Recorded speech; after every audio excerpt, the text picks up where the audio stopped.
O presidente Lula, segundo o Guilherme Boulos, é uma barreira de contenção. Sim, é verdade. Eu vou colocar o vídeo do Boulos daqui a pouquinho. Se hoje a Petrobras não foi vendida para alguma petrolífera dos Estados Unidos, se o Banco do Brasil ainda é do Brasil, se a Caixa Econômica Federal ainda existe, se o Sistema Único de Saúde ainda atende as pessoas pobres, se ainda temos escolas públicas, se ainda temos universidades públicas, isso se deve à força política do presidente Lula, que o Guilherme Boulos inclusive fez questão de ressaltar que é maior do que a força política da esquerda. Daqui a pouquinho eu vou colocar o vídeo dele, mas antes, de chegar nessa declaração do Boulos, tem essa notícia aí que tá todo mundo já acostumado com esses resultados, que a Quest apontou vitória do presidente Lula. O Lula continua na frente, só que agora a diferença entre ele e o Flávio Bolsonaro diminuiu. A gente tem uma declaração do Gilberto Kassab, que está tentando emplacar uma terceira via, estava tentando emplacar o governador Tarcísio de Freitas, de São Paulo, que tem praticamente uma vitória garantida, no estado uma reeleição garantida. Parece que ele realmente não quer ser candidato à presidência da República, mas ainda vão insistir nele. Apesar que o filho do Ratinho, do apresentador Ratinho, o Ratinho Júnior, governador do Paraná, está despontando aí como uma opção dessa terceira via, deixando para trás o Eduardo Leite, governador do Rio Grande do Sul, e o Ronaldo Caiado, governador de Goiás. Mas o Kassab, que é muito articulado, ele tem uma teoria, ele tem uma tese, tá aqui.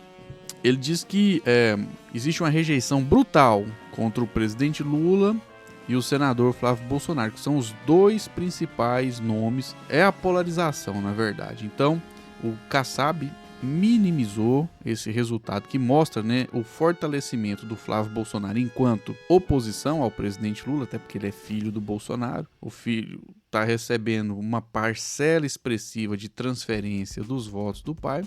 E o Lula, ele é o presidente da República, eleito 3 vezes, tem chance de eleger pela 4ª vez, então a polarização é entre os dois. E o Kassab acha que é possível quebrar essa polarização porque os dois estão com segundo ele, uma rejeição brutal.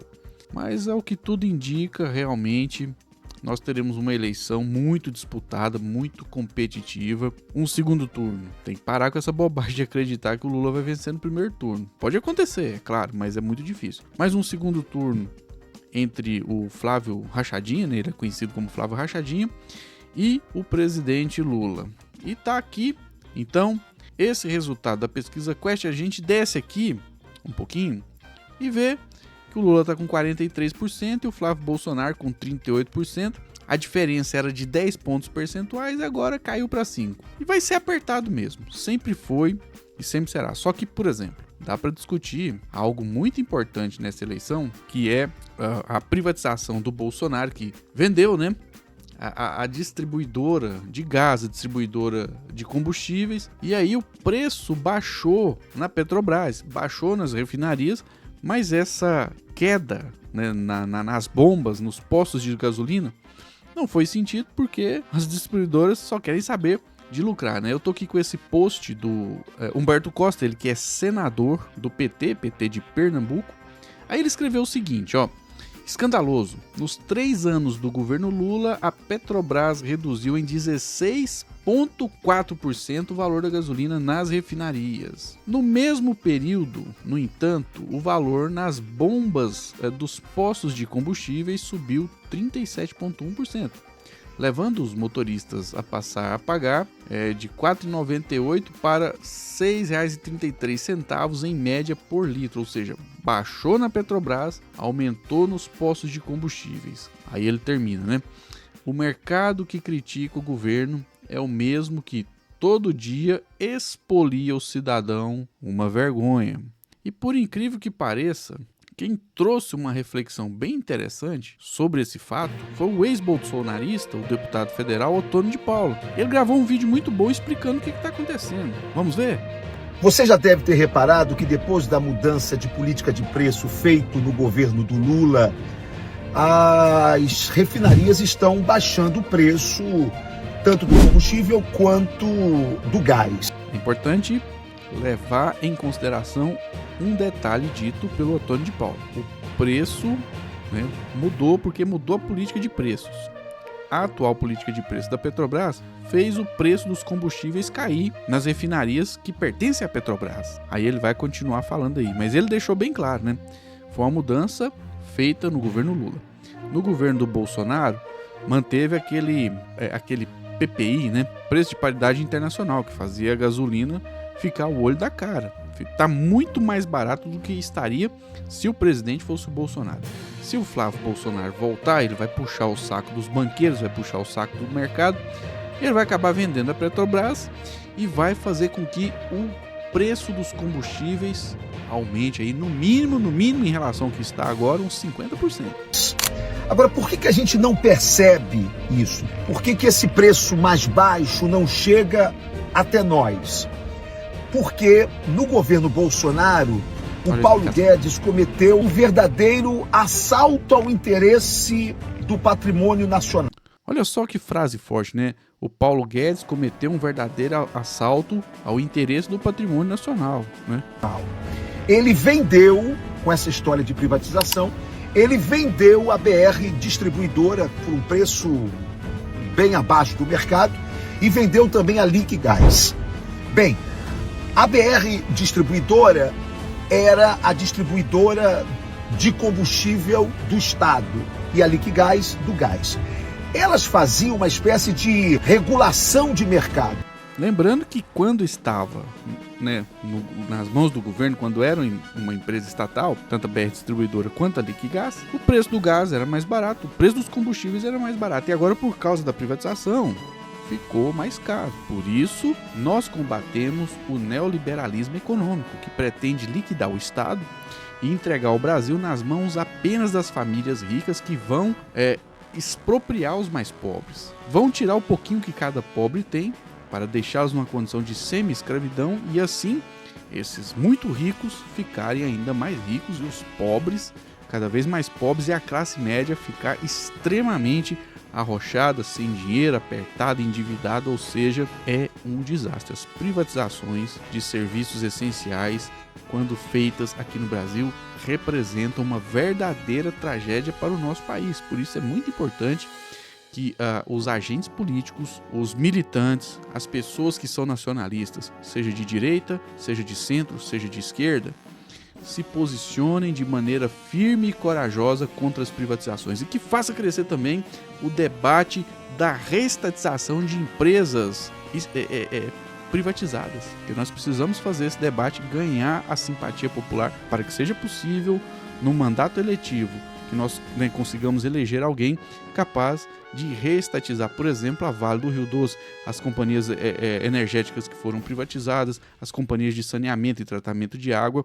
É hora de fazer esse discurso de reestatização e contra as privatizações. Vamos continuar ouvindo o deputado federal, ex-bolsonarista, que agora está fazendo um bom discurso, deixou de ser bolsonarista, passou a ser uma pessoa sensata, né? Está fazendo um bom debate, apesar que eu acho que infelizmente ele não vai se reeleger, mas está indo muito bem, está falando coisas importantes e sérias, e esse vídeo que ele fez vale muito a pena assistir e entender que mesmo ele sendo da direita, está denunciando o encarecimento no preço dos combustíveis e do gás de cozinha por culpa da criminosa privatização promovida pelo ex-presidente Bolsonaro e o ex-ministro da Fazenda, Paulo Guedes. Ok? Isso fazia com que, quando a refinaria baixava o preço, a BR baixava o preço e a Liquigás baixava o preço. E todos tinham que baixar o preço, senão ia perder a venda.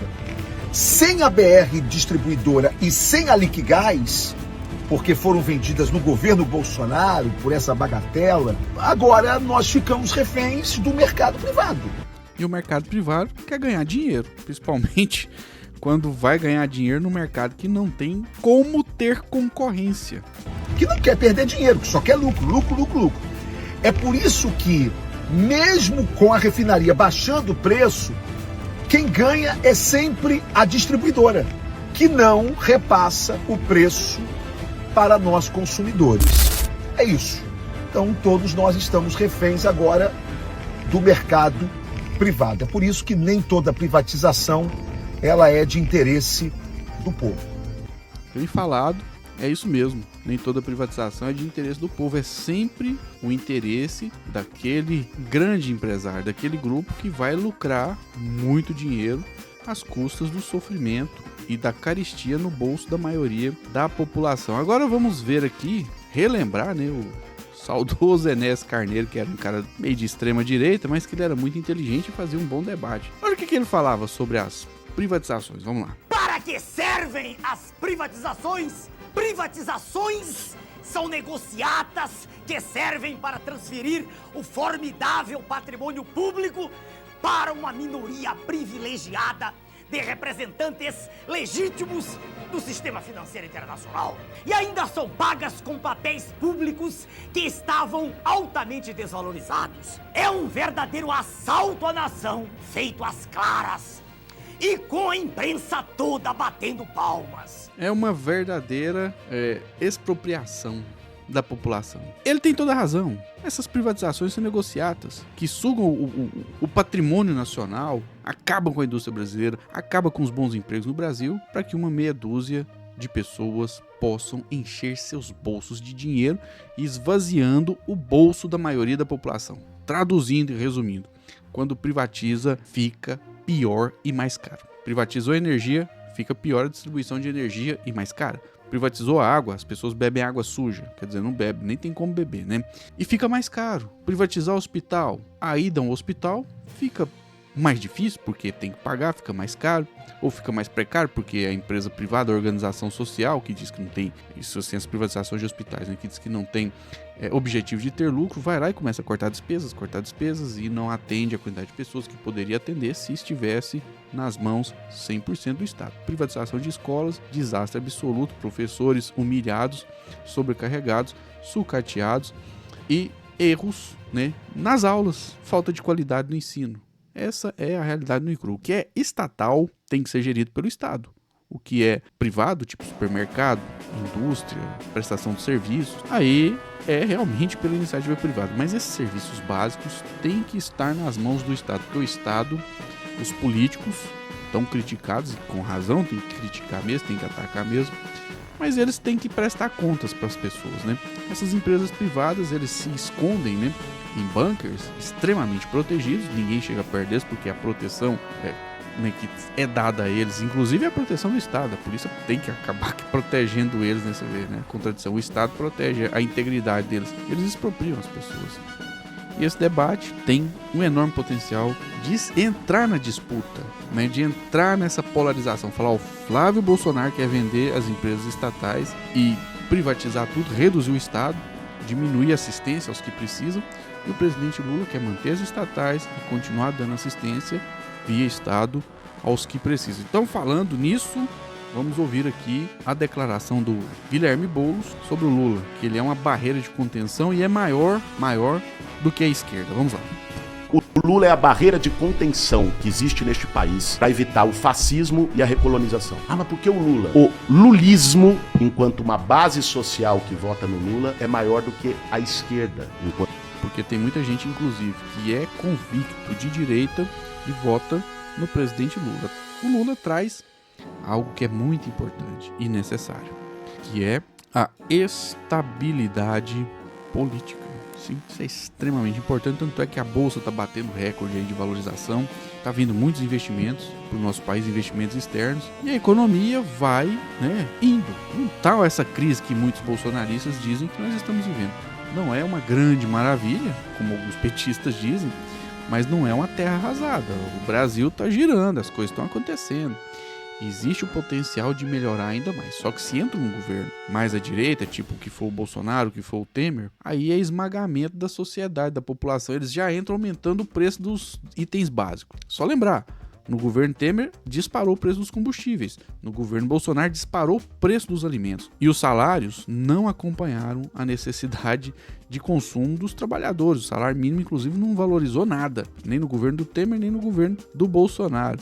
E um fato importante é o seguinte: é necessário bater o pé contra o sistema neoliberal que quer tirar o mínimo de assistência que ainda nós temos para aqueles que precisam e o que nós temos de estrutura do Estado que serve a população na educação pública, na saúde pública, que precisam ser melhorados, nos bancos estatais, na Petrobras, enfim. Existe um colchão que amortece uma desgraça maior, que se você coloca o Estado mínimo num país desigual igual ao Brasil, nós teremos uma bagunça generalizada. Lembremos daqueles saques que aconteceram, né? Aqueles saques a lojas quebradeiras no início do governo Temer. É porque foi cortando a população, foi por desespero. Muita gente não conseguia comprar um botijão de gás, agora o governo está distribuindo e o PL votou contra, né? Porque realmente precisa. Quando eles aumentaram o preço do gás, um monte de gente, inclusive, se queimou porque estava cozinhando com lenha, com álcool, enfim. É uma desumanidade tremenda.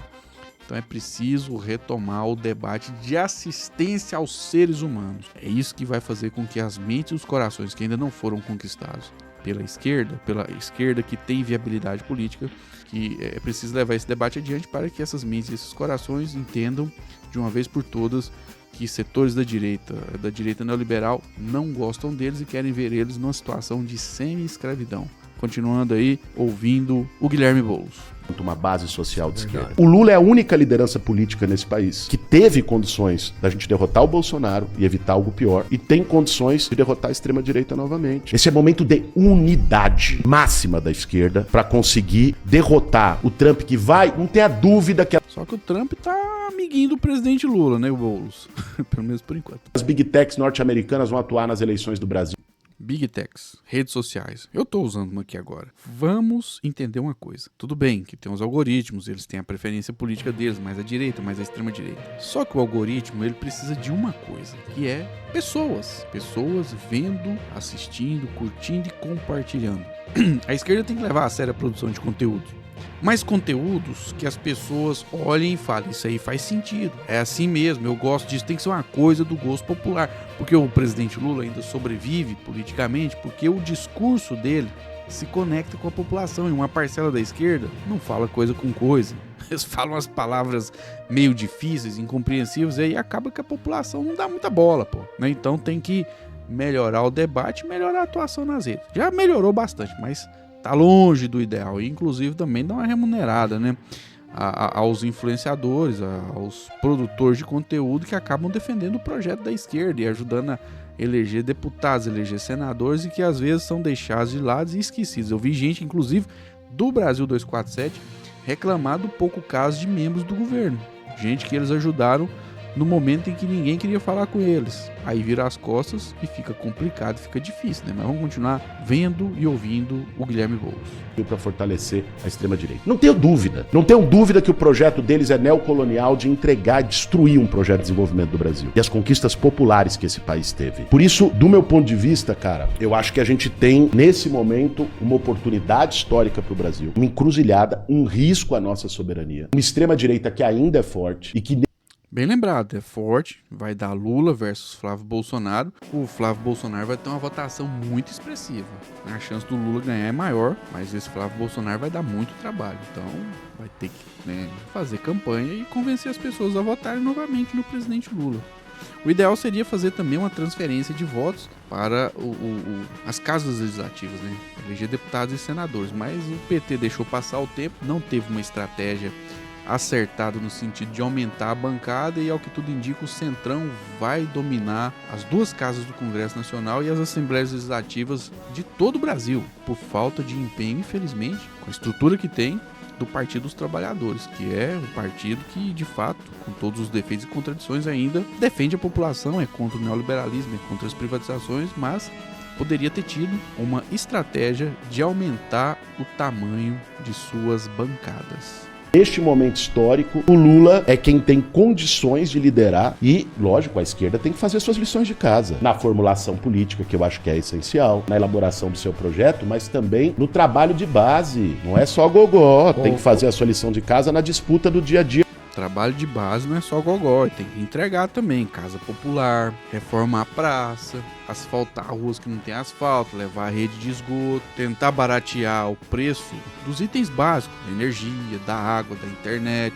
Tem que participar de programas de rádio, de programas de televisão. Ou seja, é ter uma conexão não somente de discurso, mas de discurso e de entregas concretas e práticas daquilo que a população realmente precisa. Hospital, escola, alimento barato. É isso. Com o povo, tem que fazer a sua lição de casa na guerra cultural, na guerra digital, que a extrema-direita ainda está ganhando da gente, para pensar um projeto de futuro. Que bom, né, que o Boulos tem essa percepção. É isso, meus amigos e minhas amigas, então tá aí 2026 a todo vapor. Por enquanto, a chance maior de reeleição é do presidente Lula, mas o Flávio Rachadinha tá crescendo e a polarização, pelo menos nesse momento, mesmo com todo o empenho, né, de tentar viabilizar uma terceira via, teremos uma disputa entre lulismo e bolsonarismo. Quem é que vai ganhar? Nesse momento, as pesquisas indicam a vitória do presidente Lula. Tudo pode acontecer, não se pode fraquejar. Quem elegeu o Lula tem trabalho, dedicação e afinco e paciência para conquistar os votos e colocar ele novamente na presidência da República pela quarta vez. Esse é o canal A Voz do Cerrado. Eu sou o Flávio Rezende, editor deste canal. Estamos aqui levando adiante o Bom Debate. Se não está inscrito, se inscreva, deixa aí seu like, manifeste nos comentários e vamos fazer o Bom Debate. Um forte abraço e até o próximo vídeo.